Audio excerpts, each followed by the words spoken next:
Rice TV, सच सबसे आगे। दोस्तों, मैं अब्बास हफीज हूं। कल रात को मैंने आपसे कहा था कि जेडीयू और बीजेपी के लिए सरकार बनाना अभी भी बिहार में बहुत मुश्किल है और अब उसी के रुझान आना शुरू भी हो गए हैं, क्योंकि जो एनडीए के पास आंकड़ा है विधायकों का संख्या बल का, वो 125 है। 122 विधायक होना जरूरी है सरकार बनाने के लिए। कुल 3 विधायक ज्यादा हैं जो एनडीए के को सरकार बनवाने जा रहे हैं। अब इसी कड़ी के अंदर 2 पॉलिटिकल पार्टीज वैसे ही इनकी नाक में दम की हुई हैं, जो इनके साथ अलायंस में छोटे पार्टनर्स थे। एक है वीआईपी और दूसरा है जितिन राम मांझी जी की हिंदुस्तानी अवाम मोर्चा।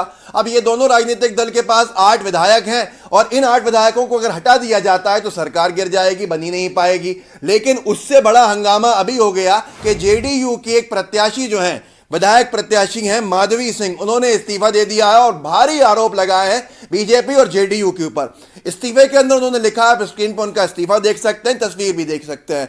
उन्होंने लिखा है, तेजस्वी जी के साथ अन्याय हुआ है, जनता दल यूनाइटेड भाजपा ने चुनाव में घोटाला किया है, मैं इस्तीफा देती हूं। माधवी सिंह, जेडीयू प्रत्याशी, मांझी विधानसभा। अब इसके बाद से बहुत सारे विधायकों के ऊपर शक की सुई आ गई है कि ये नहीं छोड़ दें। लेकिन उससे पहले जितिन राम मांझी जो हैं, जिनके 4 विधायक जीत के आए हैं हम पार्टी के, उन्होंने साफ कह दिया है कि नीतीश कुमार के कैबिनेट में कोई मंत्री पद नहीं चाहिए हमको। तो क्या राजद के कैबिनेट के अंदर मंत्री पद चाहिए? क्या तेजस्वी यादव के कैबिनेट में मंत्री पद चाहिए? ये सारे के सारे सवाल वहां खड़े हो गए हैं। जो दूसरी पॉलिटिकल पार्टी है जिनके 4 विधायक और हैं, वो हैं वीआईपी। और वीआईपी के जो कर्ता धर्ता हैं, उन्होंने भी अपने जो है उप मुख्यमंत्री की जो उनकी ख्वाहिशात हैं वो उन्होंने जारी कर दी हैं। उनका नाम है मुकेश सहनी। अब मुकेश सहनी को 4 विधायकों के साथ अगर उप मुख्यमंत्री बीजेपी जेडीयू बनाते हैं तो फिर जो हिंदुस्तानी अवाम मोर्चा है उसका क्या होगा? जितिन राम मांझी को क्या दूसरा उप मुख्यमंत्री का पद दे देंगे? ये सारी की सारी चीजों के अंदर बीजेपी जेडीयू गठबंधन उलझ गया है। और नीतीश कुमार के बारे में आपने सुनी लिया था कल, वो एलजेपी से बहुत नाराज चल रहे हैं और बीजेपी को अल्टीमेटम इनडायरेक्टली दे ही रहे हैं कि एलजेपी को हटाओ या हम हट जाते हैं। यही कहने का मतलब होगा। ये काम करते हैं नीतीश बाबू जो है, उनको मुख्यमंत्री किसी भी हाल में बनना होता है, बहाने ढूंढते हैं अलायंस को इधर से उधर स्विच करने का। जो पिछली बार किया था, मुख्यमंत्री रहते हुए कर लिया था।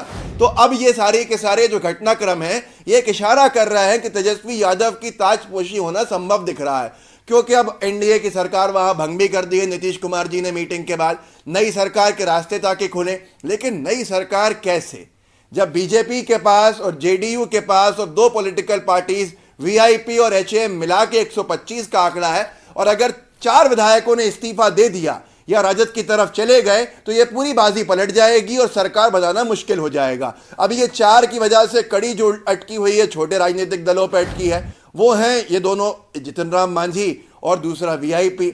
अब इनके 8 विधायकों में से क्या सबको मंत्री बनाएंगे? क्या दोनों पॉलिटिकल पार्टीज में से 2 को मुख्यमंत्री बनाया जाएगा? इस सब को लेके बीजेपी बड़ी परेशान है। उनको लगता था कि जेडीयू को साफ कर देंगे, लेकिन साफ करते करते जो उनका मैंडेट आया वो इतना खराब आया है, जैसे तैसे उन्होंने सरकार के बहुमत के आंकड़े को तो छू लिया है, जो भी साम दाम दंड भेद। लेकिन अब वो सरकार बचाना, सरकार चलाना मुश्किल भी हो गया है। ये कहना, ये मिसाल सामने आ गई, जैसी करनी वैसी भरनी, ना माने तो कर देख। मध्य प्रदेश में यही किया था। ये खेल बीजेपी का पुराना है कि संख्या बल को कम कर दिया जाए ताकि जो सामने वाले पॉलिटिकल पार्टी है उसके लोग कम हो जाएंगे, विधायक कम हो जाएंगे, और फिर जो संख्या बल के अंदर बहुमत बचेगा वो हमारा पूरा हो जाएगा।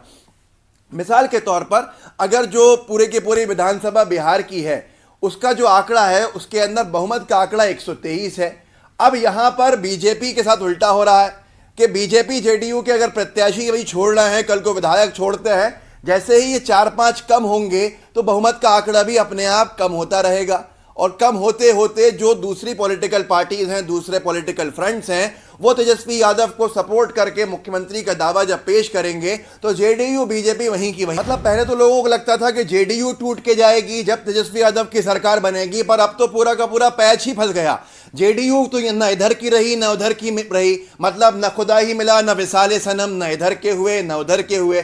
धोबी के वो साथी बन गए हैं जो घर का भी नहीं है, घाट का भी नहीं है।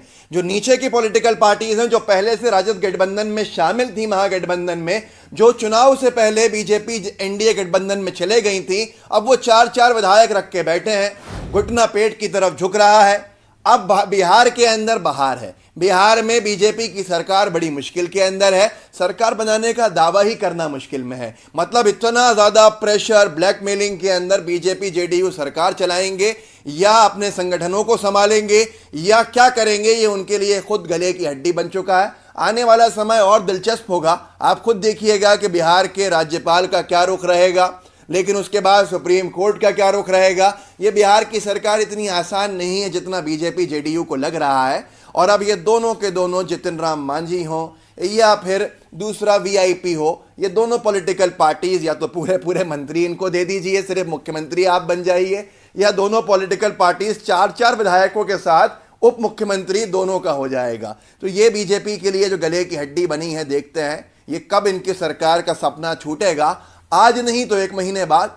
जुड़े रहिए, मजबूती के साथ आवाज उठाइए, लाइव टीवी के बेल आइकन को दबाइएगा और फेसबुक पे अगर इस वीडियो को देख रहे हैं तो उस फेसबुक के पेज को भी शेयर कीजिएगा, लाइक कीजिएगा, फॉलो कीजिएगा। व्हाट्सएप पे इस वीडियो के लोगों के साथ साझा कीजिएगा, खास तौर पर बिहार के हमारे साथियों के साथ। उनको पता चले कि बीजेपी जेडीयू ने अपनी करनी का क्या फल पाया है, उनको दिखना चाहिए। जय हिंद, जय भारत। लाइव टीवी, सच सबसे आगे।